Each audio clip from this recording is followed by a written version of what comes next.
a production company for, I think it was Jerry Bruckheimer. Nice. Bad Robot was, yeah. Yeah. All right, we Yeah, I remember that. are live, it looks like. So there we go. Yeah. Welcome, everybody, to the live stream. We're super stoked to have Xynam here with us today. I'm Dad Robot. With me is Coach Jero as my co host. And Yep. yeah, we're just looking to have a really honest, fun conversation about Rule Zero today. What that looks like, how we've had good and bad conversations involving Rule Zero, and maybe kind of constructing a framework as far as like what we can use going forward. So, Xynam, introduce yourself. What do you do? What do you like? How's life? What kind of coffee? All right, well, kind of coffee. Ooh, good icebreaker. Yeah. So, Oh, I'm Xynam. You've seen me across the internet for the past couple of years at 88 underscore Academy. I was on Twitch for a little bit, thinking I can, try different forms of content creation. And now I'm just a fairly decently branded individual, just trying to make my way through the cosmos. Um, I actually don't do coffee. As a child, I was made coffee averse because of the very stereotypical offense of don't even talk to me about coffee. So I'm like, okay, I want to keep on that liquid cocaine right now. sure, sure, Like, sure. nope, not gonna do that. Yeah. So I'm more of a soda guy. Unfortunately, because of a 7 to 8 month stint on keto, I actually get wildly affected by having full sugar soda. Oh gosh. So Yeah. yeah, so now whenever I have, like, I could have it and drink it, but then there comes the cost of, like, there's going to be side effects, and there they are. Yeah. Um, some of them trigger some of my less happy mind thoughts, but otherwise, I just feel like I get a bit more energy than I'm normally rated for. So I'm just kind of now force myself, like, okay, act cool, remain calm, while my brain is like, act cool, remain calm, act cool, remain calm. So yeah, Yeah. I've had a well, couple of that's me friends in a do super that. nutshell. Yeah. I've had a couple of It's friends tough go on though, keto. Same because thing. Same thing. So yeah, yeah. it's tough though, because keto has a lot of like, because you go high protein, so you have a lot of like meat course options, but man is finding a decent snack that you like so hard. And finding freaking side dishes to go with your meals. Get it. You can't have cauliflower for the rest of your life. Yeah. Yeah. Well, there you go. So no coffee, but yeah. All right. All right. Well, that's certainly a good start off to this whole thing. Uh, Jero, how's it going? How is your week? Tell everybody about what you do, all that other fun stuff. Week's going all right so far. Been a bit of a strange one. Um, the house has been a little bit quieter than I'm used to. Next week's gonna be a rough one. As I go back to doing, so I have to do professional development at the beginning of the week. But on the plus side, I will be turning 33, which is nice. Nice. When's your birthday? Thursday. Thursday. Awesome. We'll all wish you a happy birthday on Thursday. Yep, Thank you. it's gonna happen. Yeah, cool. I'm excited to talk about Rule Zero. You and I got a little bit of a prequel in on this, so it's nice to have Mm-hmm. a little bit of a framework and know what to work off of. Yeah, and I'm Dad Robot. This is my channel, and yeah, I'm just really enjoying getting started on Twitch. This is actually only like my third stream. I've had lots of practice stuff, trying to get like video games to work on it, just so I could have some sort of framework to work with. Uh, this week for me was a lot of taking care of kiddo. It's been super hot in the house. We were super fortunate. One of our friends moved out of their unit into a place with central AC, so we got a second unit, so it's no longer 85 in the house, it's more like 80, so that's pretty great. Hmm. Um, That's good. yeah, I'm super happy about that. Anything else crazy? Not particularly, so we can go ahead and get into it. So just the first question is like, when you guys get confronted with, hey, let's have a Rule Zero conversation, like, what's your first knee-jerk reaction to that? All right. Well, hold on for a quick sec because we did just lose someone. Yeah. That happens. It's okay. We're getting back. Oh, there we go. Everything good, Xynam? I hope so. For some reason, on my other Discord input, it went. I was just slowly losing it. So I'm switching to my desktop now. Hopefully, this will fix that problem. Okay. Didn't mean to interrupt, as you were. No problem. No, I was just saying, like, when you guys first walk up to a table and somebody says, hey, let's have a Rule Zero conversation, like, what's your first knee-jerk reaction? What's the first thing your mind goes to at that point? What's the fastest form of mana acceleration you have? How long does your deck want to be spent setting up? And at what point do you want to be finishing the game? I think that's it's not an easy metric to measure for people who are playing this more on the casual end and kind of play only once a month. Yeah. But I feel like if you answer those three questions, you'll kind of cover about like 80% of what a given deck can do at its minimum. Obviously, if you run some random tech or some random acceleration or slowdown pieces, that number will change. But I think answering those three questions will kind of give the table an idea of what your deck kind of can and wants to do. Yeah, so kind of like a temporal look. Like, how long do you want this game to last in terms of, like, the combination of turns and actual physical time? And, like, because that's what you're talking about, right? Like, acceleration, that fast mana type stuff. And just, like, how quickly can your win cons get there? Well, I guess in a temporal sense, that's kind of where I'm looking from, because some people believe in just doing quick games. Others kind of want to have a more sociable experience where they want to see decks kind of build up together and then kind of meet certain checkpoints together.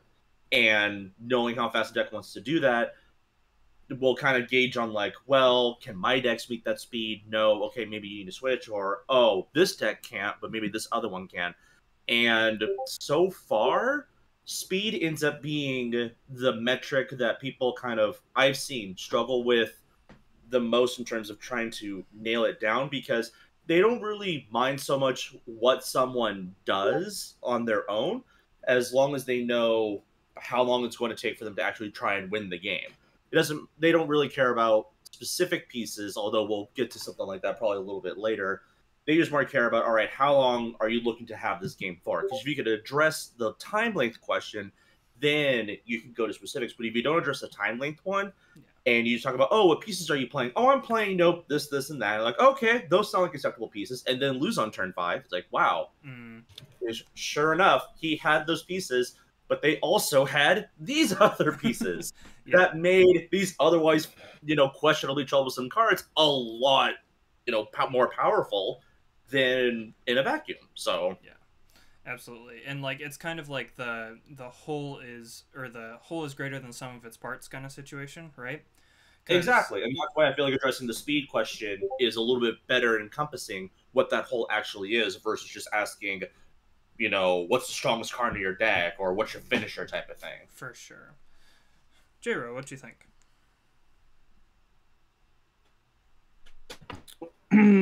Are you asking me to answer the question, or what I think about what Xynam said?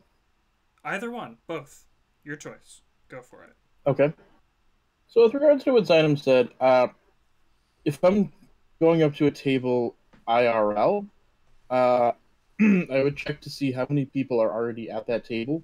If I'm joining an existing table, then I'm the one who I feel needs to explain more than the people who are already there. I might check to see, okay, what was so if they just finished a game and somebody left, I would ask, okay, what was your favorite part of the game you just played? Oh, okay, I like that. If they're coalescing a table, I might ask something like, what's your favorite commander memory? And because to me, it's about the stories, and I want to try to make sure that I'm helping to create a story like what they've experienced, or like what they've experienced when they said that they really liked a game. Yeah. Okay. Get to know the people rather than the decks. Yeah. Yeah, and we talked about this a little bit earlier this week, and I really like that as just a framework, because what we're aiming to do here, because of the nature of a multiplayer format, is to create a shared experience that's memorable. If the game isn't memorable, it wasn't worth playing, right?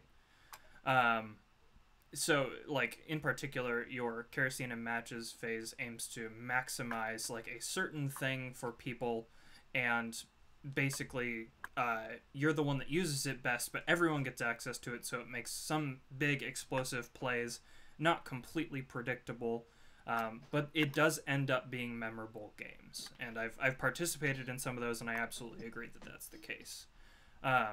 For me, Actually, sorry. I was gonna say, for me, when I think of like Rule Zero and going up to a new table, I think, or joining a spell table game online in particular, like addressing Rule Zero is super important, just because of that whole. This is a allotment of time out of your life that you're not going to get back, so you may as well spend 10 minutes to have a good 2 hour long game than to not spend any time and have a miserable, same amount of time. Because your time is valuable, and this is it. We have stressful weeks. We all work jobs. We all do things that we don't like, and then we sit down to a table and expect, okay, this is the time of my week when I actually get to have a good time. So having this even like 5-10 minute conversation before a game, super important if you're actually going to enjoy yourself. When I sit down with, in particular, a new table, like, I look at very specific aspects of the game. You guys know this, like, all of my content is focused on, like, breaking stuff down into the really concrete things. And I think we'll go into this more in depth later. But I think that there's a component of both things, right? Because there is the technical and mechanical aspects of your deck, which do change the actual play experience. And then there is the intent, which is more what J-Ro is talking about, of the actual game, or what you do with those cards. And if you take those two things in combination, and we'll get more concrete later on in this particular video, but basically if you take those things into account, you end up having a much more valuable and enjoyable play experience. One of the interesting or somewhat unusual questions that you could ask to try to get the information that you're looking for would be, what kind of a game would you be okay with losing? Yeah. Which is a tough question to ask somebody. So instead of asking, like, what does a win look like for you? What kind of a game are you looking for? I'm looking for, okay, let's say the worst case scenario happens, which is going to happen about 75% of the time, right? If we're going statistically, there's 4 people at the table, 3 of them are going to lose. So, what kind of a game would you be okay with losing? Yeah. That can be an interesting one. I think those kind of like qualitative questions are like super important, and that's not something that I address as much as I probably should. Xynam, what you got? What you think about that? Oh, sorry, I didn't know my mic was on. I think that's an interesting question to ask of what type of a game you're looking to lose. The only caveat to a question like that is that it works best for the people who have actually kind of soaked in the juices of their own deck, so to say. So for those who really have goldfish their deck, have played it a couple of times, and actually kind of know what it is. Hold on, I'm gonna immediately wind that back. It takes a person to better understand what they like in Magic and what they don't like in Magic to really be able to answer that question. But unfortunately, it's hard to translate if those type of things can be appearing in your deck. So, for example, I have a Yorion deck, and the purpose of this Yorion deck is to accrue greater value than my opponents, and eventually win by either Triska Decaphile or Approach of the Second Sun. So while in and of itself does not have any effects like Ghostly Prison, Sphere of Safety, Blind Obedience, Frozen Aether, and items like that, it does run a card called Stonehorn Dignitary, which, for those who don't know, when it enters the battlefield, target opponent skips their next combat. Yep. Unfortunately, the deck has numerous methods of being able to re-trigger ETB effects at the end of each end step. So with 3 cards, I can lock a combat player out of combat for the rest of the game. And even when I am gone, they'll be locked out of their next, assumedly, at least 3 other combats into the future. Yeah. And so, yeah, I'm not playing really any cards that try to slow down the game. I run 1 card that slows it down for 1 person, but once you include the other pieces into it, it could really just turn off an entire deck and pretty much just tell 1 person. It pretty much becomes the Iona problem. That's exactly what I was winning about to this say. game, Yep. but I am not going to. You're not going to win this game, bar none. But I will not be winning anytime soon. So you get to watch us play while you just, I don't know, do something for our amusement, while the rest of us actually play for something meaningful. Yeah, and that's kind of So- like lockdown effects, right? Oh, go ahead, Jera. Yeah, I was going to say, so somebody says that they're okay with losing a game where they overextend and somebody cracks back and takes them out, Mhm.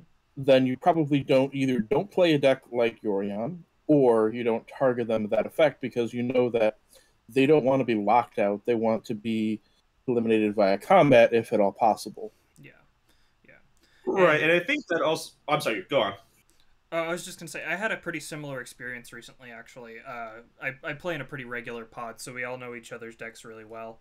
There are a couple who come to the table with like new and or like significantly changed decks every single week, and one of the effects was like, okay, I'm playing a Sephiroth with clone effects, and it was that the replacement that they did, Sarah's Emissary, is the like quote unquote like the new Iona, right? And that's kind of a lockout effect, especially if you here's Sarah's Emissary, here's 2 clone effects. So now you can't touch me with creatures, instants, or sorceries, and none of my stuff either. So that was how we lost that game. And I think that if that conversation would have had the way that Jero is talking about it, that may not have happened. Like that may, or even like the person playing that can choose not to take that route, right? Like even with the Stonehorn Dignitary lock, because like they play that in Pauper, right? It's like the Ghostly Flicker, Archaeomancer, Stonehorn Dignitary, and you just loop it. Even in like in a space like that, you can choose not to make that loop happen. It's not ideal, but if somebody's not okay with losing that way, you don't have to take that route. Is that kind of what you were going for, Jero? If Jira wasn't, I definitely was going to follow up with, well, then it comes to the player choosing to not do that loop. And that's kind of where we move away from the concrete and more into the abstract. Yeah. Because I can tell you the situation right now, just off the bat. Yeah, I may not want to lock down a specific player with Stoneheart Dignitary every time, but I know that he's running like Naya keywords or, green-white tokens or green-white humans. And I know that the moment that I choose to skip them for a Stoneheart Dignitary, like if they're allowed 1 combat, I am very much losing because they know that the Rhino's coming at him next or them next, and they're not going to let me untap with it, hands down. I sure wouldn't. So then that becomes a concern of like, well, am I willing to lose if they like establish enough reward state and can actually close out the game? And that takes on a more altruistic approach to the game of let's have everyone have a good time and let everyone have their chance to shine in the sun. And if someone can close out a game, let's just go to game 2 versus no, we're playing a game and the intent is to win. I'm going to try to win this game. Yeah. And sometimes you just need to take the L for the team sometimes. Yeah. And I think that's something that people are hard to embrace is taking the L for the team. Yeah. That's something that I've been trying to get across in a few different groups and a few different players, and Xynam probably knows who I'm thinking of in particular. Yep. Where just because it's the right play for one game doesn't mean that it's the right play for the table. And it's entirely possible that if you make certain decisions like that, it'll have repercussions for whether or not the person wants to continue playing with you. Yeah. Absolutely. And yeah, long-term effects do matter. I think that it's really hard, especially to get people... And this is why I think that a concrete framework is so important, because you don't always end up playing multiple games with specific people, right? Like we go on Spell Table and stuff like that. We don't always play with people that we know, so there's not necessarily a long-term relational effect to that. But there are people that if like you give them the chance to be more intentional about it, then they will actually do what we're talking about. I think that when it comes down to it, right, it's kind of like asking people to disarm, quote unquote, by choosing the less ideal effect for the greater good of the community, right? And that's such a difficult thing to convince people of.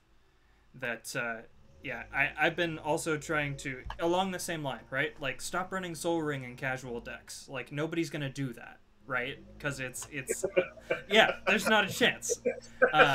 I try and talk my friends into it, and they won't even give it a shot because it's like, oh, but it's like it's just one card. Switch it out for a Mind Stone for like a couple of games. It's fine. But yeah, it's really hard to convince people to do the thing that isn't necessarily ideal, right?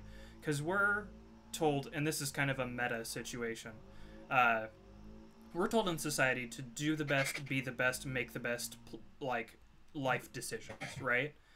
And what is in our own interest is not always what is in the interest of the community, and that same thing translates directly over into playing Commander with people. What is good for us is not always best for the table. But if we can become more communally minded, we will find that we have a more enjoyable play experience more often. You mentioned the good for the community in the same paragraph in which you discuss playing with random people on Spell Table. As someone who's been overly blessed with the ability of having multiple groups, that I could reduce my variance of play styles to statistically a microscopic range, I never have to actually had to flex my rule zero muscles in actually discussing, hey, what type of effects do we not want to see? Because I play with these people so often and they play with me so often, there's kind of this assumed level that everyone comes in. And furthermore, and I'll just segue into the story from there, and unfortunately, what ends up happening in those meta situations is that supposition of familiar people in the crowd kind of carry over. So what I mean by that is that it's hard to build community with people you'll never see again. Yeah, absolutely. And so you can take the L, but the thing is that in like trying to get random games in Spell Table, you don't ever really get that community building of like, oh wow, Xynam like definitely could have made that block. It extended this game for another 20-30 minutes of a grueling match, but decided to not block to the most that he can, take the L, and we moved on to game 2. Or someone finally won with their alphabet soup Naya deck, where every creature in the deck starts with a different letter of the alphabet, and somehow the green creature that started with a Z. So, good on them for actually winning the deck and move on. But when you're playing with random people, it's just like, okay, well, if I ever see that person again, they'll remember me for that. Yeah. But then they'd have to convince the 2 other people, yeah, no, Xynam's a cool guy. He let me win with this super jank deck that had no right to win. Yeah. I think that the community aspect of it, especially when you're talking about random groupings, right?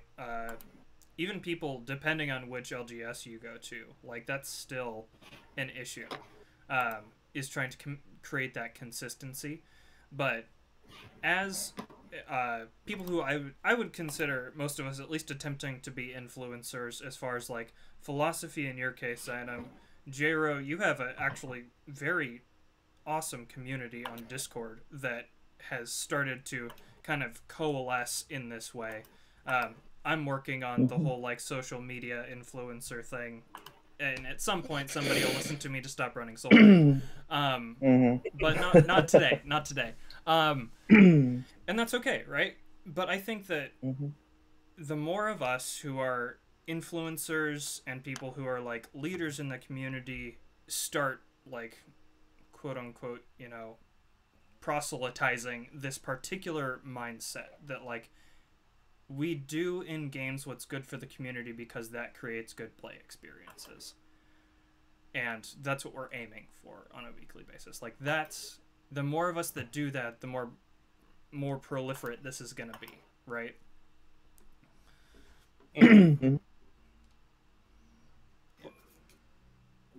One of the I have a story that I wanted to share because we talk about Rule Zero and we talk about the significance of what Rule Zero is and what it means to try and shape your expectations for the game going forward and what type of play experience you're looking for.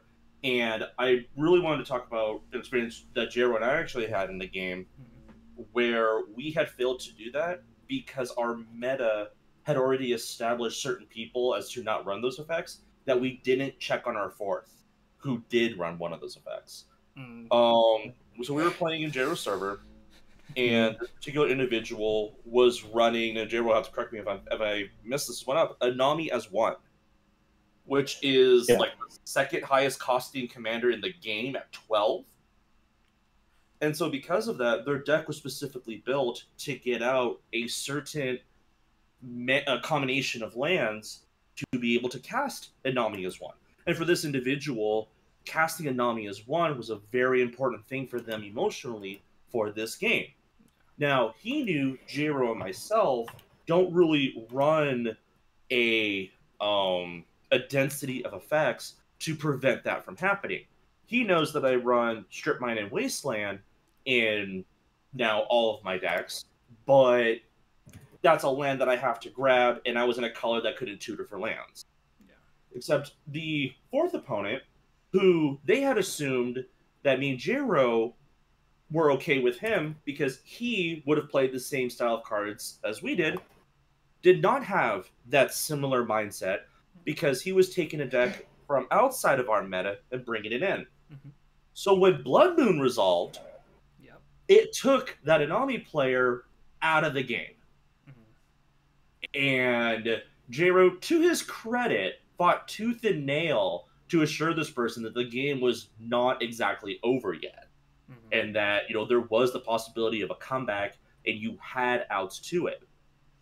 Now, yes, ultimately you played your outs, and that player should have realized that this was Jero who was talking to him. So if Jero's saying, hey, play to your outs, maybe you take a few breaths and you realize it. But the thing is that those type of games affect people because they feel kind of blindsided from effects like that, especially because it was one card. So it wasn't like he assembled Exodia on board and just knocked the player out, so to say. It was just one card. And that player knew that they didn't have the density of defense to interact with it. But because we didn't have that Rule Zero conversation with someone who we didn't really have played with that often, but kind of already knew that they'd be willing to bring down the power level if need be, we ended up having a interesting play experience because of it. So while Rule Zero is good, it's important to also know that even in established metas, if someone new is coming in, or someone that you may have played with but not very often, still do the Rule Zero conversation with those new people. Yeah. And in that way, you don't get caught flat-footed and your games go like that. Definitely. Yeah. Jero, I was playing one of my... Go ahead. Oh, yeah. So in that game, I was playing one of my Kerosene and Matches decks, which ordinarily... help out situations like that, or at least help somebody draw into something like that. Mm-hmm. But even within those, one of the things I learned about the deck that I was playing was that the deck is designed to share a board state with everybody. Basically give people tokens and creatures and stuff so that they can swing them at each other. The problem that comes with that is when somebody's unable to play their own cards, trying to convince them that they're still making relevant game actions, even though the only way that they can make relevant game actions is through using permanents that you gave them, doesn't make it feel like they're doing relevant game actions. It makes it feel like they're playing my cards. Yeah. So that was something I learned in terms of trying to talk down that player and get them to understand what their role, whether they still had a role in the game. But I didn't empathize properly with the fact that they felt they didn't because they weren't playing their own cards. Yeah. Interesting. Yeah, and this is actually a good moment to bring in the START acronym that I've been working on, because the very first thing on it is stacks and tax, and literally everything we've been talking about is like a lockout style effect. So like Blood Moon, Iona, Stonehorn Dignitary, and Sarah's Emissary are all lockout effects, which is a pretty like specific portion of like the stacks tax area.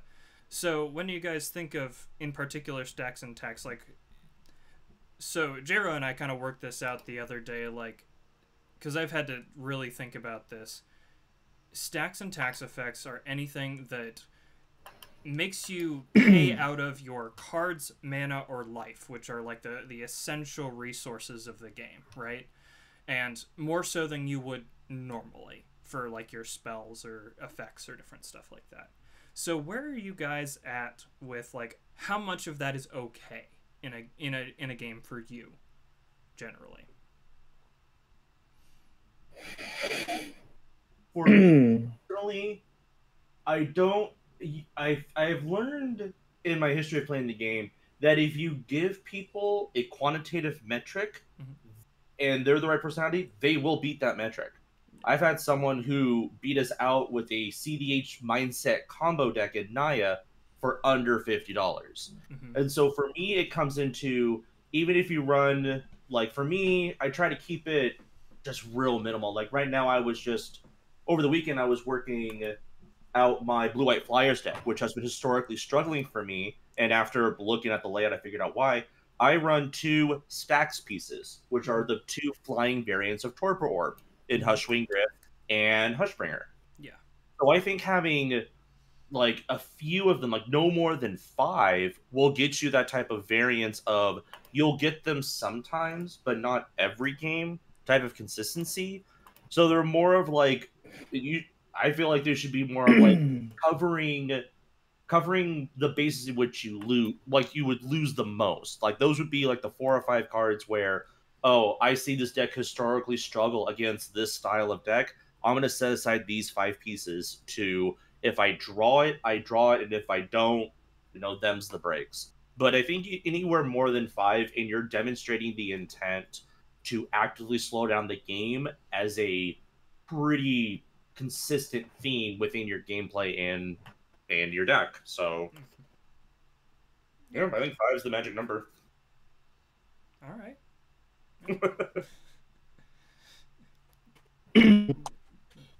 So in terms of effects for me, honestly, I strongly dislike them, but they don't usually impact me that much. And honestly, I would rather play against a hard stacks player, CEDH stacks, than play against hate bears.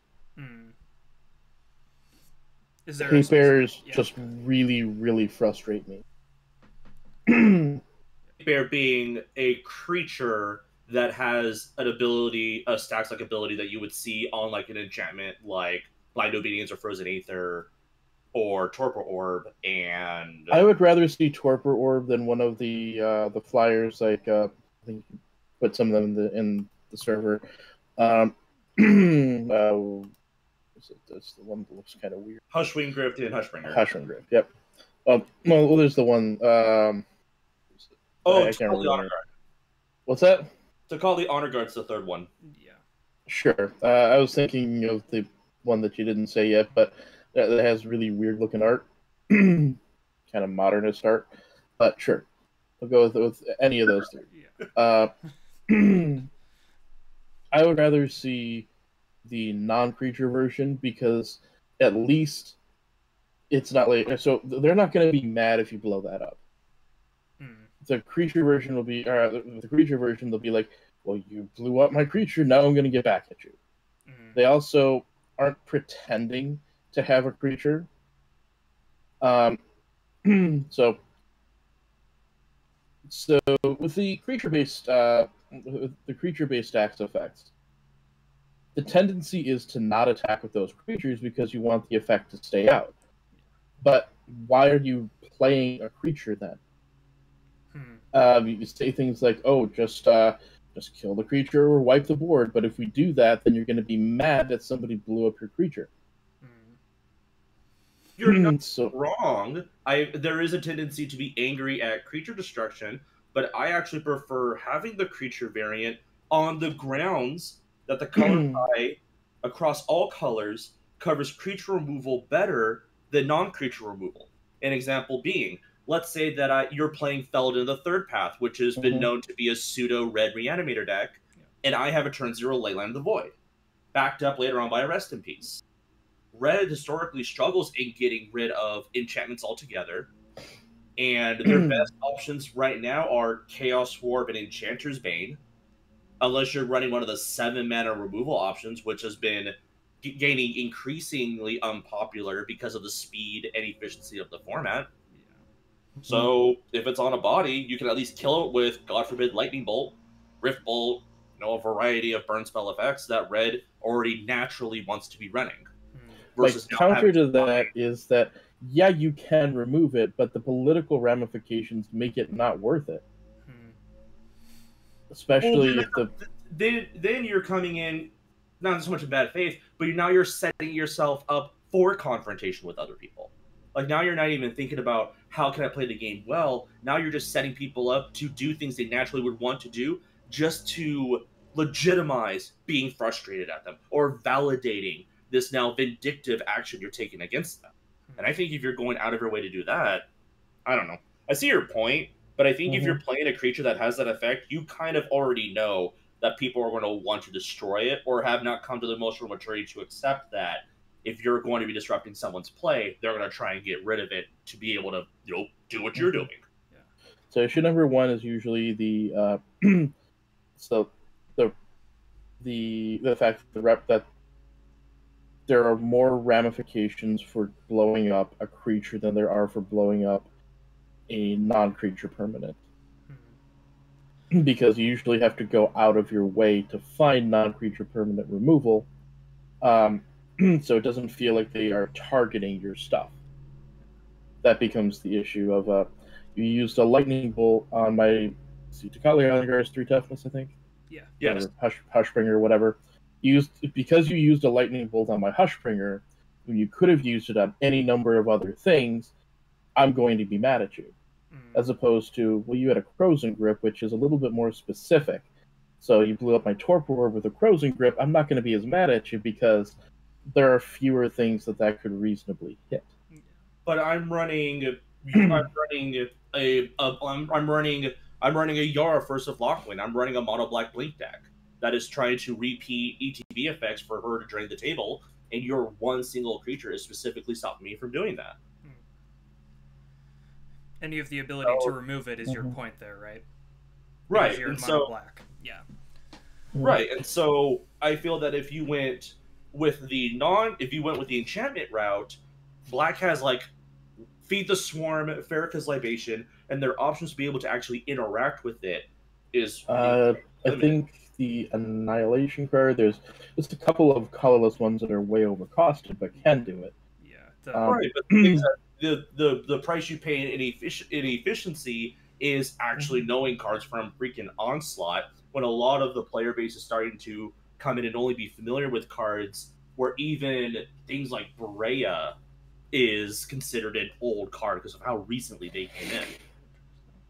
Understood, and there's different things about recency bias, but what I'm trying to mention is that when you use, say, a terror on something, on a creature that has the Exile Graveyards effect, it feels like you could use that on anything else and they're targeting, as opposed to the Feed the Swarm, which has a limited number of things it would reasonably hit in the game, and it feels less like targeting.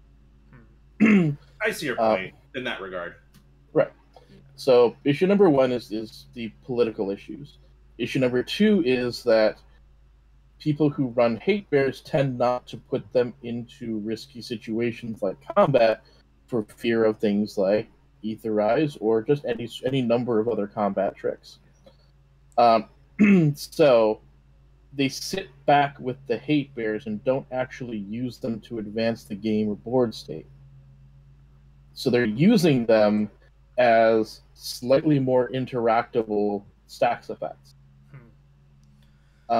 Rather than using them as ways to win the game, which is where, when I wrote my, which is my main issue with Gaddock Teague, is that the players who play Gaddock usually just sit behind Gaddock. So when I wrote an article about it, because I didn't want to be frustrated at Gaddock anymore, I wrote about how to use it proactively, how to build in protection for it if you were concerned about that. And basically, instead of using Gaddock to restrict the table, using Gaddock to limit and plan for board wipes. Yeah. I'll chime in here. So when you're talking about political implications, because there are those to both strategies, right? If you're running non-creature stacks, they are harder to interact with statistically. If you run creature stacks, you're talking about the political implications being that player being upset with you and therefore targeting you. What you can do in order to make it like quote unquote like okay, I think, is you actually like ask the table, hey, do you think we should get rid of this, right? Because then the onus isn't on you as the player, it's on the entire rest of the table. Like, you did it, but the entire table said, yeah, that's actually a good idea, we should do it. So that is like a political way to get out of that, because your advantage is not just in, you know, cards, mana, life. It is also in the other players that are sitting around the table. Because multiple people can deal with those threats no matter what. Or at least I would hope so, because we all run probably a significantly larger amount of removal than we used to in the game, or at least those of us who have listened to like certain content creators, which shall remain nameless. Yeah, I think that because when you talk about hate bears, like the first two commanders that come to my brain are Marisi, who gets in with the hate bears to goad players to attacking so that the game does move forward, because you're talking about forward game progress being a problem on one of those sides, Jero, right? Because they're not attacking with them. And then the second one I think of is Miri, Weatherlight Duelist, because you can't block more than one creature, so you've got to be really selective about which one you do. And in both of those cases, I run a significant amount of board protection, so that I can do things like swing in like that. So when you're talking about hate bears, I see the point of that, but I think that the onus is on the player playing hate bears to protect their stuff. It's not on the rest of the players to not target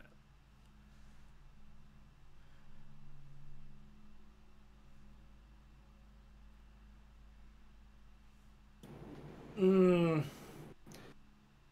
Yeah, well, Marisi and Miri are interesting, more modern interpretations of that style of gameplay, because now that Goad has taken on a life of its own in being a form of combat being good, as Commander had been historically a combat bad format where you had to like very much secure your combat avenues before you even tried to attack. Like, there was no such thing as like, oh, it's turn 7 or 8, people kind of have established boards, and to quote myself self-indulgently, I'm going to force someone to make a bad choice. I'm going to swing this 2/2 Death Touch, where your only your blockable creatures you're commanding have to recast again. Okay, I'll take the 2. The thing is that with that 2/2, that was my only creature, now I'm open to attacks. And so combat had been disincentivized for so long that now that Goad is here, yeah, you can attack all you want. As long as you go to the rest of the table, then you don't have to worry about it. Yeah.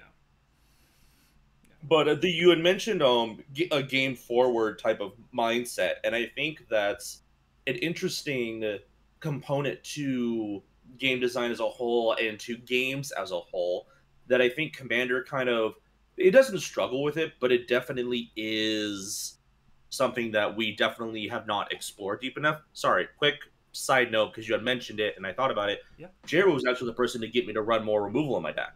Mm-hmm. In playing with him and seeing the success of his otherwise crazy ideas or otherwise zany ideas freaking work. Meanwhile, I'm over here like, this deck's not going to work. 1,000-to-1 odds. This deck doesn't even get off the ground. Nope, it got off the ground, did 3 circles around me, and landed on a half tank of gas. I'm like, okay, clearly this guy has seen something. And then it came down to more interaction. Because the problems I was running into was that I don't build my decks particularly quick, and I don't build them particularly efficient. They're fairly efficient, It could be more efficient, but I definitely am trying to play the game. The problem is that because I ran so many pieces that were just strictly serotonin hits to me, I wasn't actually to deal with 3 players at the table until I met J-Ro. Once J-Ro introduced his deck building philosophy to me, I realized that I was having more consistent games and the ability to actually deal with more people at once. And it allowed me to build my decks in such a way where I could actually become the soft arch enemy of the table and the person you should most likely swing at given no other options, because I now run enough pieces to deal with it. And I don't have to worry about becoming the threat and now having to take on the backlash of 3 people realizing, oh, if we let Xynam untap, he's likely going to win. Well, we're just going to go all at him and have no answers to it. But game forward is something that's kind of implied in the strategy of certain decks, and people execute it, but they execute it in everything by name. They don't know it's game forward, but it definitely is a game forward concept. And this actually brings up another good point that's on the START acronym, is like removal, like running solid removal to move the game forward, right? Because in certain cases where you are running up against those stacks effects, we should have the ability to deal with them. And that is just part of building a deck. But in that particular vein, Jara and I were talking about this the other day, and I'm coming to the realization that it's probably a good idea. It's still hard to grasp over like playing staple removal, but removal that really works in with the strategy of your deck. And sometimes that's really hard for me to handle. As far as like, oh, well, I don't want to play this over like my Path to Exile, Swords to Plowshares, Lightning Bolt, but it definitely would probably synergize better. Yeah, Jero, would you just give our audience the rundown on some of those different ideas, actually? Okay.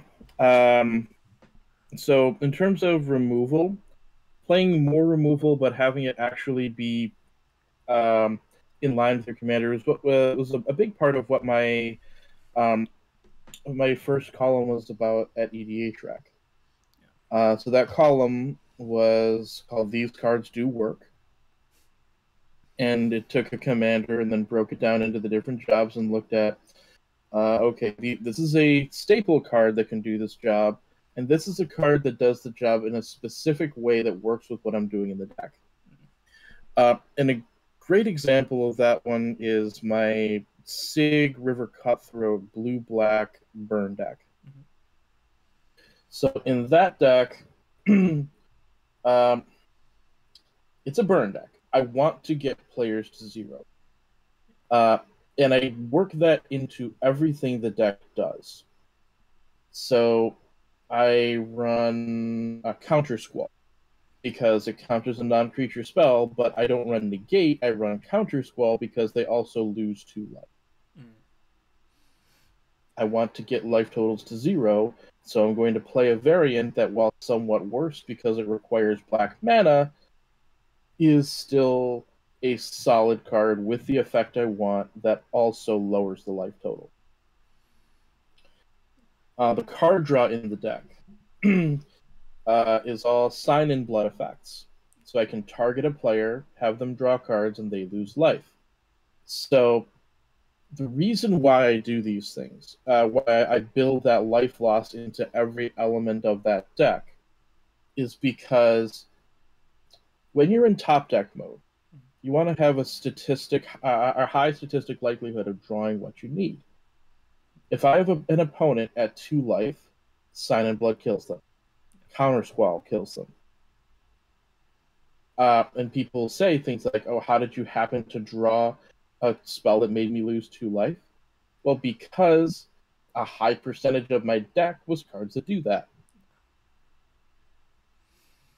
Yeah, and that's more like forward game progress using removal in this particular case, right? Mm-hmm. Yeah, and then I also factor in things like, okay, how am I actually winning the game? And in that deck, I used cards like Underworld Dreams. So now that Sign in Blood targeting somebody else is, yeah, it draws them 2, but they lose 4. Yeah. They lose a life for each card they drew, plus 2 from the card itself. So now I've top decked something better than a Lightning Bolt.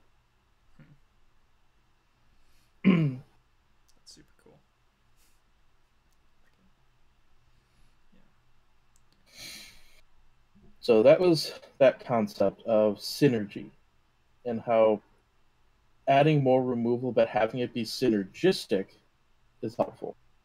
You can also go with flexibility. Um, this is where my favorite card comes in, the one that I'm kind of known for. Unsummon. Yeah. Not Broken Wings. What? Wait, you're not the Broken Wings guy? Nah, that's Mr. Mister. Anyways. Oh gosh. Take these broken wings and learn to fly again. But when I put unsummon in a deck as removal, there are some way. I mean, you can do a variety of different things. But it can also, in particular, it can be used to protect, which is a nice way to be able to use the removal in a way that's a little different. So I consider unsummon to be removal. You can also look into some cards like, say, God's Willing. God's Willing, I believe, gives a creature protection from a color, and then you scry one, if I recall correctly. Because those are both Theros things. So, in that way, you're playing anti-removal. So when you're saying, when I say things like you want to have 10 removal spells, you can take it as, okay, I want to have 10 spells that remove something. Or if you're a more aggressive deck, like maybe you're in a Mavinda deck, then you want God's Willing because you can recast it from your grave. Okay. Yeah, because it targets a specific creature. I'm thinking of the right one, right? You can pay 0 if the spell targets rather than pay its mana cost. No, you can cast it from your graveyard. You can cast an instant sorcery from your graveyard. Or no, you're thinking about unless it targets. Yeah, Mavinda, I think it's 8 unless it targets. You pay 8 more if that instant sorcery does not target a creature. So you can technically Wrath the God with Mavinda, but it will cost you 12 to do it. And in mono white, is that what you want to be spending 12 mana doing? No. Yeah. Okay. Yeah, I'm thinking of the right card. I just don't remember off the top of my head the actual wording for it. But yeah, so that's anti-removal then. So you're talking about like utility specifically. Would you count that as like removal for the spell that they're casting? Then is that what you're saying? It's a counterspell. According to Lenny Woolley, it's a counterspell, which would be a form of spot removal. You're interacting with the piece, you're interacting with the card on the stack. Okay. I would also say, I would use it as specifically a counter to a spot removal spell. Similar to the way that I would view, say, an Umbra effect, so the Totem Armors, as a counter to mass removal. Yeah. Somebody wipes the board, boom, it goes off. Yeah, as long as they don't exile, like, you pretty much have just countered a board wipe for that specific creature. Yeah. So yeah, that's where I have a Siona deck that uses that way. Yeah. So this is kind of backtracking, but kind of addressing what we're talking about. There's a Loxodon that does this, and Selfless Spirit that you can sacrifice to give all your creatures indestructible until end of turn. So with those, then Escort is a Rhino, I think. Is it a Rhino? Okay. Yeah, but you sacrifice them, and so that would be counted as like a counter spell then as well, by the same virtue, right? But it's specifically for like a board wipe or spot removal. Yeah, it's an anti-board wipe card. Yeah. So when you are counting up your spot removal to 10, you would count that inside of the 10? I would count those as mass removal. Okay. Because now somebody else's, say, chain reaction, if you pop your Dauntless Escort in response to chain reaction, now their wrath became your wrath. Because what was a universal effect is no longer universal. Yeah. Cool. Yeah, because I run those for that specific reason, right? Like, especially when you're running aggro decks. You want to be able to keep your board out, because that is going to be your one weakness, really, in an aggressive deck, is the ability to keep a board state at all. Yeah, the biggest problem I see with using those as anti-wrath cards is that they're broadcast. So that's where there can be some helpful things to do um, in terms of making it a little bit less obvious. But uh, yeah, it's a little. It can be a little bit tricky to use them effectively as anti-board wipe cards if players know that they exist. Well, they're just But run a lure in J-Ro. Then you can cast them at instant speed and use them very much like heroic intervention. yes, if you can afford the card, yes, you can use it that way. There are a couple of that can pop out a creature at instant speed. Yeah. Um, Vivian and Yave specifically are other cards that can do that. Yeah. mhm. Um, Yeah, so there's a few different ways to use them a little bit more that way. Um, At uh, an opportunity cost for other cards, but I get you. Yeah, they are right, telegraphed. It's difficult to like yeah, sneak in protection. yeah. right. So, I mean, it's sort of like putting out a Nevermore, naming that card. Mm. Nevermore is a 3-mana enchantment. Name a card, the name card can't be played. No. So now it's just like another hurdle they have to go through in order to be able to wipe the board, or they have to like basically trip that trap, in which case you can tell, yeah, maybe they have another one, or maybe they're working in cahoots with somebody else, in which case uh, they have to go through even more effort to do that. So, kind of using and redirecting the conversation, because this tells us like what kind of removal we should be running. Does removal factor into your Rule Zero conversation when you walk up to a new table or onto spell table? Does the density of removal, the mana cost of removal, does any of that really factor in for you? Like how many effects you run? Yes. So for me, your quantity of removal, philosophically for me, you should be running 8 to 10 pieces of some form of targeted interaction in any deck you ever build. If you're running more than 10, you should probably let the table know that you run a lot of removal, because what will end up happening is if you come into a game thinking, oh, I should be expecting some but not a lot of removal, but then see a whole ton of removal from the same player, you end up not being able to build a board to actually advance forward. The other end of the efficiency of your removal is also important, because one of the things that you are factoring in when you're making game actions is the available resources that your opponents have to actually deal with what you're doing. If you see, in particular, Black has a lot of free I kill your stuff actions. If you see the Black player with like maybe 1 mana open, you're not you're thinking about, okay, they got 1 black mana open, so they could be running Dismember, paying for life. They could be running Defile. They could be running Tragic Slip. So okay, the factor in carry the 0. Okay, cool. I'm gonna do this. Okay, cool. I perform this action, give my team haste, swing, Force of Despair. I was like, oh, okay. That's a card that you don't terribly see very often. And had I known you were running an abundance of free interactions, snuff outs, and pact of and slaughter pact and stuff like that, Yeah. that matters a lot, because how you interact with their available resources to the cards in their hand, it changes rather rapidly if you know that there's going to be free stuff that they're going to be throwing out there. Yeah, absolutely. Jero, you care about quantity or efficiency of removal when it comes to Rule Zero? I do for the sake of the table. I don't for my own, because my perspective is I don't control what other people put in their decks.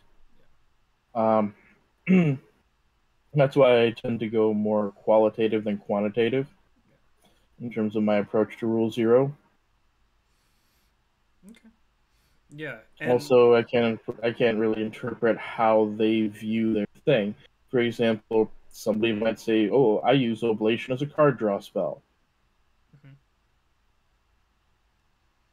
Yeah, True. makes sense. Yeah, and I think that there's a certain merit to both of those, right? Like we can't really give people a qualitative answer. We can really only give them like a quantitative when it comes down to like developing an actual framework. we can give them a good question to ask as far as like, hey, what's like the average mana value of your spot removal in your deck or something like that, or how many pieces of spot removal do you run in your deck, which the current outline for that is about 12, by the way, as far as like pieces of spot removal to be running in your deck, and that's been upped pretty recently. So yeah, that's the classical what you'll actually see, and I think that's actually gearing more towards the competitive side of that, depending again on that whole mana value thing. Like, but as far as density is concerned, you're looking at like between 12 and 14 is what I'm classically seeing at this point. For single target removal, and most of those are modal, right? Like great example in my Kess Reanimator deck, because it works with the strategy. I run both Is It Charm and the new Maestro's Charm in that deck, because both of those put cards in the graveyard, which I care about because I'm running Reanimator. They Is It Charm can deal 2 damage or counter a non-creature spell if absolutely necessary. Maestro's Charm deals 5 damage or can drain and gain for 3, I think, which I've only tried to do once and got foiled by food tokens. We won't talk about that. So yeah, like specific, and I think that's what you're more talking about, Jero, is those specific, like, this works with my deck, so this is the type of spot removal I should be including. But density, I think, because when you have that more competitive mindset, competitive play group, not specifically CEDH, but like a higher power looking play group, you're going to inherently start running more removal, because you want to be able to deal with the absolute bombs that people are going to be dropping like pretty much every turn. Because after you get to a 4-drop, you almost want that card in a more competitive group to be ending the game or have the ability to enable the end of a game. That is my perception. Input. Comments. That says a little bit more about the type of play groups that I find myself in, because if I ever came to a table and said to a group, hey guys, what's going on? I'm running 12 pieces of spot interaction. They'd be going, who are you trying to stop, the world? Like, are we able to play anything? But the thing is that with EDH's growth and expansion, and the need to have more efficient and more quantitative, and you were saying on the competitive end, like for those who are more competitive, interaction is absolutely crucial, because like letting a single creature live for 1 extra turn could mean the literal game. Yeah, absolutely. Especially with cards like Grand Abolisher, where if you don't get rid of a certain card during a certain window, that's it. So yeah, no, removal is definitely important. I think people in general skimp on removal on 2 levels. The first level being, it's not fun for a lot of people to be removing cards. Like, it's not game forward. It's kind of either game neutral or game backward to play removal, because you're no longer, like, even though game forward is, let's get to the end of the game, let's finish this game to get on to the next game, removal is counterintuitive to that, because you are more than likely stopping someone from doing their thing. And of course, the other side of that coin is, well, what if someone is preventing the game from going on and your spot removal does it?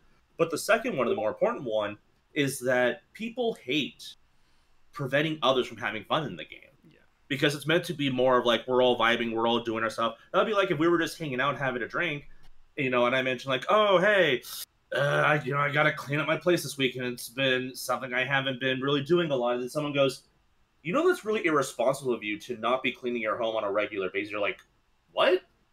Where did that come from? Like, I thought we were here just having a casual good time and just chilling and hanging. You're out here just shooting out, slamming on my life decisions. Like, and so people try and like, okay, well, I'll run some of it. Like, you can't just run none. Yeah. But we'll try and make sure that people are able to, kind of do their things, and, likewise, they let me do mine. And then whoever gets to the end wins. But in competitive senses, it's like, no, we came here knowing pre-rule 0 that we're going to be going for the win as priority 1 versus, and then there are some people who actually get a kick out of the whole, the competitive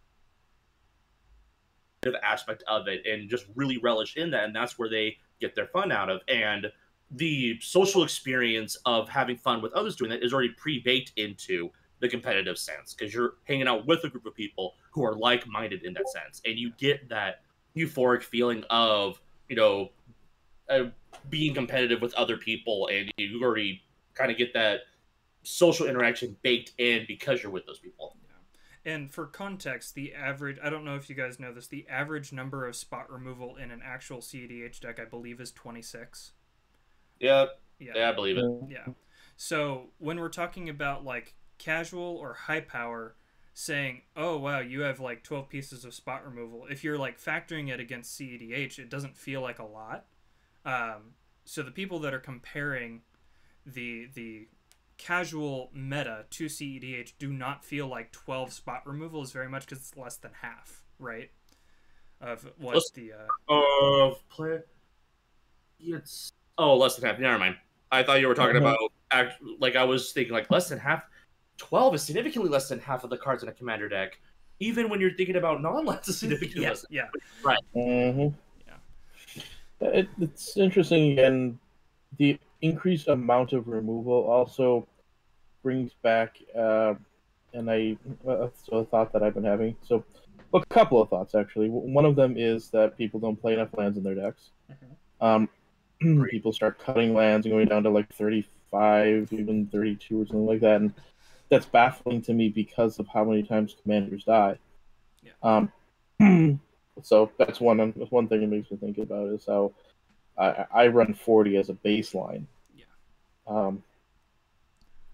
With ramp, but also another hot take I had recently that got some conversation going is that turn one Soul Ring is not only not good, it's actively bad. Mm-hmm. In fact, I will intentionally not play a turn one Soul Ring if I had one.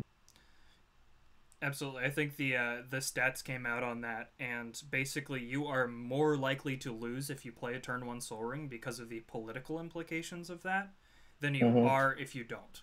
Like a turn two, for some reason, is significantly psychologically different for the players around the table than on a turn one. It's interesting how that works in terms of, well, yeah, it's slightly less efficient, but people don't think that you luck sect into it. You have fewer people thinking, and maybe stack the deck a little bit. It doesn't have that same like that comes along with it. There's a number of other things. There's a number of things to go into that in terms of people thinking like they have a couple turns to set up. But there's also the idea that if you overextend and run out your hand too quickly, that you're just in trouble. But people don't forget that you had the turn one Soul Ring. Absolutely. And this is acceleration. This is yet another point on the START acronym, actually. Like, we're talking about how early, how fast, and Xynam, you actually mentioned this earlier, like, how long do you expect the game to go, and how does that relate to your early game acceleration? So, I don't know, where are you guys at on stuff like... Oh, we've talked about this a little bit, but, like, where are you guys at on stuff like, I don't know, Mana Crypt, Mana Vault, Soul Ring, like the 0 and 1 Mana Rock specifically, and like, what should our density of ramp actually be in Commander? Like, if we want to keep the game relatively casual as it relates to the average mana value in our deck, I think is an important factor as well.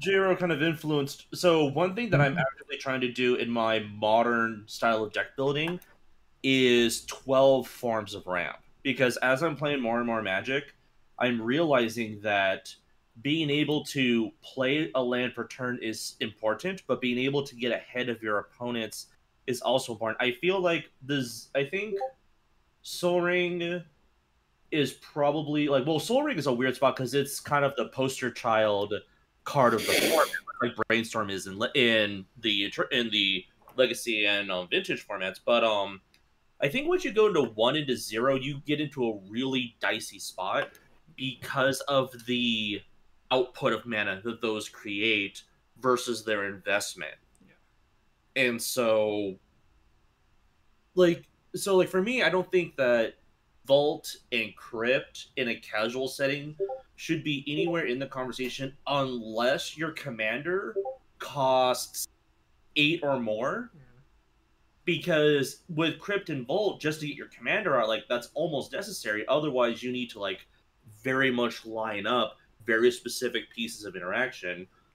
And of course, now I'm thinking about Zakama being, as expensive as she is, and people getting out very quickly. So it's just a weird conversation to really have, because Yeah. the thing is that in casual, I think zeros almost shouldn't exist, with the exception of Mox Amber, and that's because Mox Amber has a very high chance of literally being dead. Mm-hmm.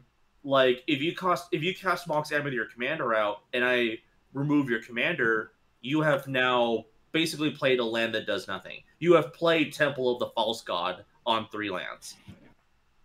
So that's probably the only one I can think of. Jero may be a little bit more lenient than I do, but I can't see zero in casual. Just being able to accelerate without putting mana investment into it is just way too quick. To me, it depends on what you're going into.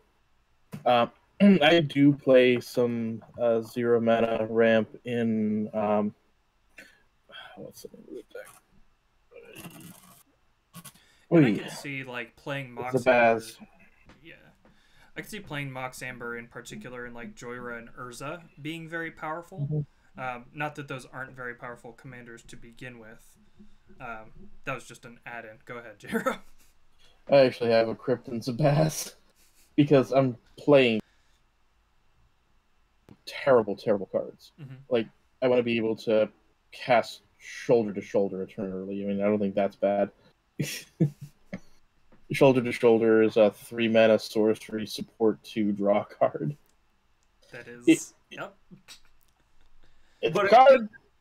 But the thing is that it requires a very inefficient deck to even like have Crypt and Volt be like balanced. The thing is that a lot of people are not likely to take that fall.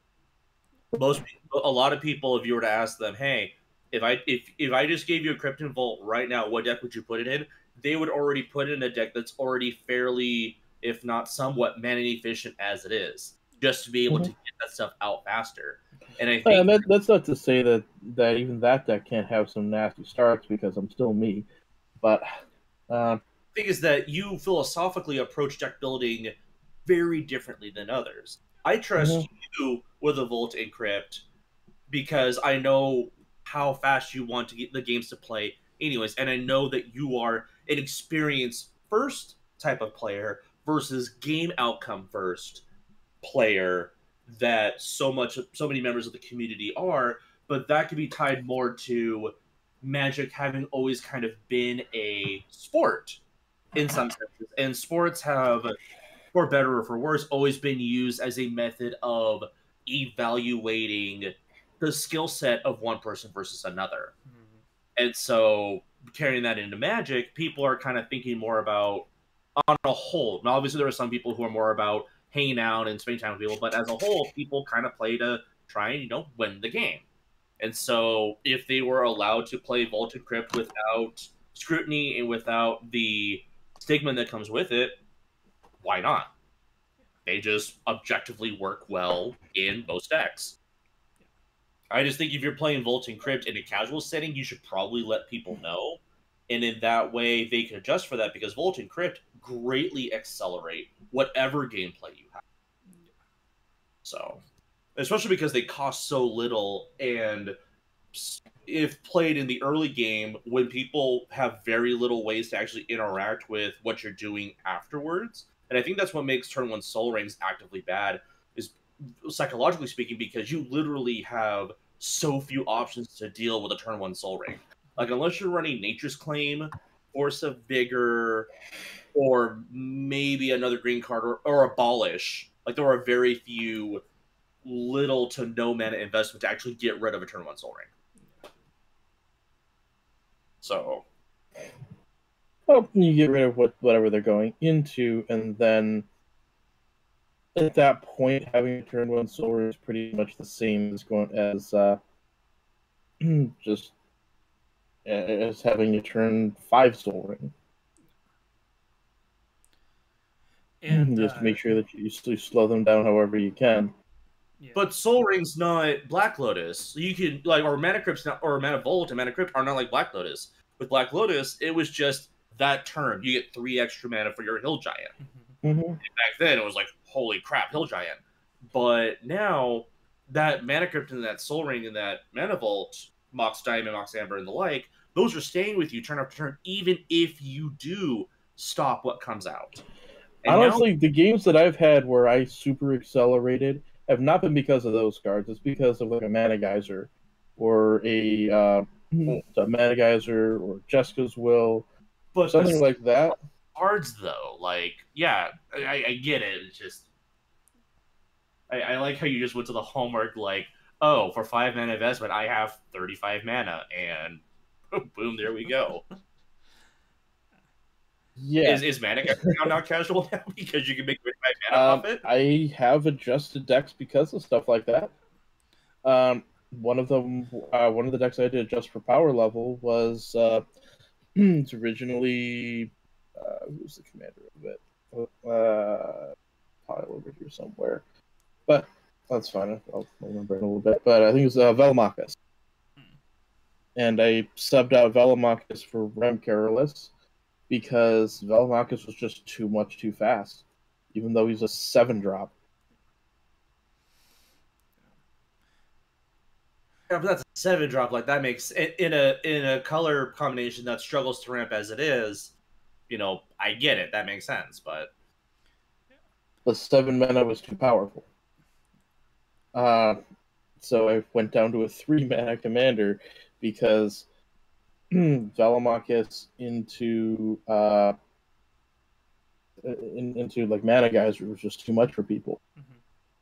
well, what doesn't help about Velomachus is that the reputation of that card has been once he starts, if built according to norm, that's it. Like, he starts and then just chains himself into more combats and more combats and more combats, burn spell this, you know, and then just greatly shortens the time in which a game is lasting once he lands. It's like the Now, this is Boros Wheels, set, but- right? Yeah, this was Wheels, but like Rosnar set. yeah, this was Wheels. No extra combats, no extra turns, nothing like that. Wait, it was Wheels? Yeah, that was my Velomachus Wheels deck. Oh gosh. Oh my gosh, the Glint Knight Buccaneer. And No, that's not in there either. I'm done. The problem people had was turn 8 Mizzix's 8 mana Mizzix's Mastery. All the stuff that I wheeled away, I just cast again, and I Stormseeker everybody a bunch of times, or not Stormseeker in particular, but That effect. Yeah. yeah. Huh. But that's the Jero style of doing things. Like, only like Yeah. of all the people I played against, only Jero can I trust. He goes, "This is a Velomachus Will deck." I would go, "Okay, I'm willing to see this Velomachus resolve into thing. Sure. So let's see it." Other people like, it's not that type of Velomachus deck. They're running every single extra combat spell in the game, and then made up 2 of their own just for density purposes. We cannot let this land. That's great. Yeah, I think that's again. This is about like the intent of the deck, the intent of the player, right? And moving and in that direction, like Jiro, you're not doing like, you know, that extra combats, extra turns situation. Your intent is to, well, I'm gonna have this long-term game plan that's definitely not gonna win as soon as I cast this, but it's still gonna do a lot of work. And that being said, like when you're talking about the acceleration portion of the game, talking about that, and you're talking about it being a 7 mana commander and that being able to be achieved a lot quicker, I assume, right? That I'm reading this correctly. With like your Mana Vault, Mana Crypt, stuff like that. Yeah, the nastiest thing I could really do would be turn 1 Zabaz and Archon Ravager. Okay. Yeah. So when we're talking about acceleration, especially the 0 to 1 mana, I think that it's hard to say in casual, like, just don't run it, because, like, obviously people are gonna be like, of course I'm gonna run it. That's silly, right?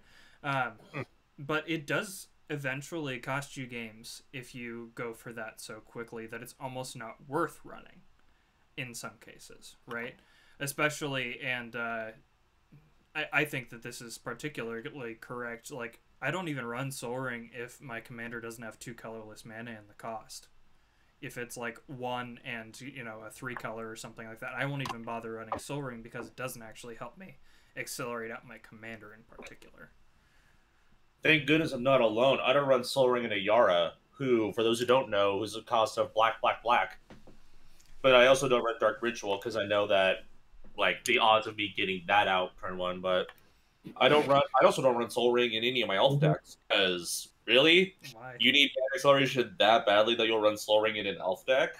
I guess you're not even going to use the Pride Strength to your advantage, but you know, to each their own. Yeah, Soul Ring is a card that I will use in very. I have specific criteria for using Soul Ring. Usually the commander needs to have a mana value 4 or greater, and at least 2 generic in the cost. Absolutely. And I think that otherwise it's not helping you cast things on curve, and that's not worth it to me. Have you guys, either of you, run into like Jeweled Lotus on a 4 mana commander yet? Like, no.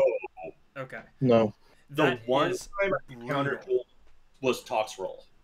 But that's Tox Roll's expensive as it is. That's the same Mana Crypt Mana Vault argument. Like, it's already so expensive as it is.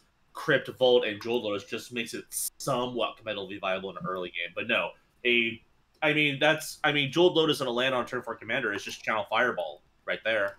So the decks where I have run into Jeweled Lotus so far are Ognes, which enables a turn 1, Minsk and Boo, the new one, which enables a turn 1, and Winota, which enables a turn 1. So your commander is out on turn 1 with all 3 of those. So that's I thought you meant a turn 1 win. I'm like, really? Yeah. It's like, was this a game of Magic we were intending to play, or yeah. So all right, shuffle up, next game. Sounds good. Yeah, I don't know. I think that the general idea that we're getting here with all of this like super fast acceleration is like, the more power that people have in a game, the more likely they're to abuse it. It's kind of that whole like absolute power corrupts absolutely situation, right?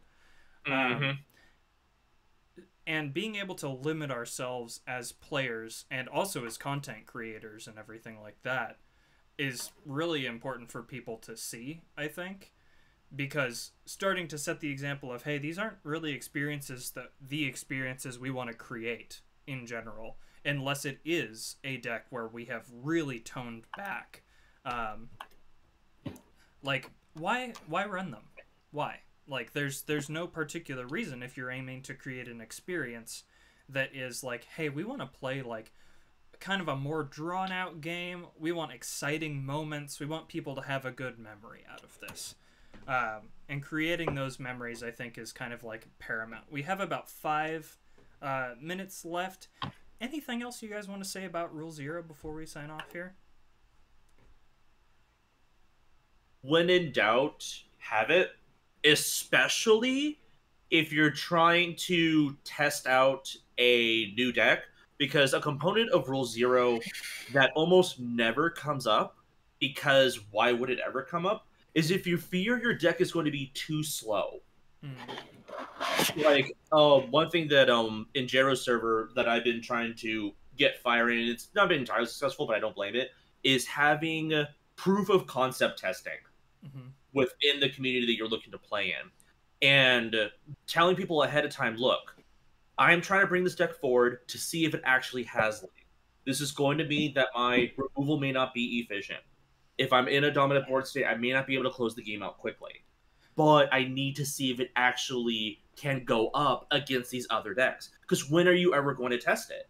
If you try and goldfish your way through it, sure, it may look like you have the most amazing mono-white alternate win cons deck of all time, but then when you actually go up against other people who actually care about the spells that you're playing and are going to do things about it, maybe it's not as hot as you thought it was. So being able to tell people that you may be speed bumping or you may do speed bumping in the game, you can at least tell them, hey, that's not the game I kind of want. I kind of want to have like a legitimate game. Or, oh, if you're looking to do that, all right, let me bring a lower power deck that could kind of apply some pressure.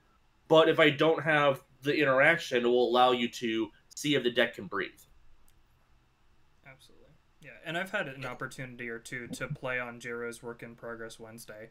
And that's very helpful. I think that if you're interested in creating like a server or an experience, like, and you want to give it a test in an actual environment that is like, in some cases, other players just testing, but you're gonna find out real quick where you sit in that power scale if you're gonna go on like a work in progress kind of situation or proof of concept testing.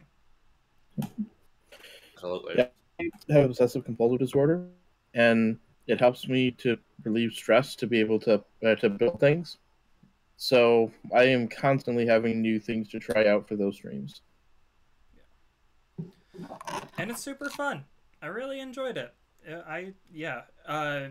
So find your friends. Like, just tell them, hey, like, this particular game is going to be a work in process. Like, put that up on Spell Table. Like, unestablished decks is what we're looking at. Like, we just want to test.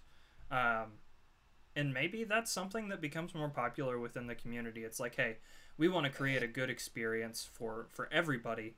And so popularizing almost those proof of concept testings would be really great.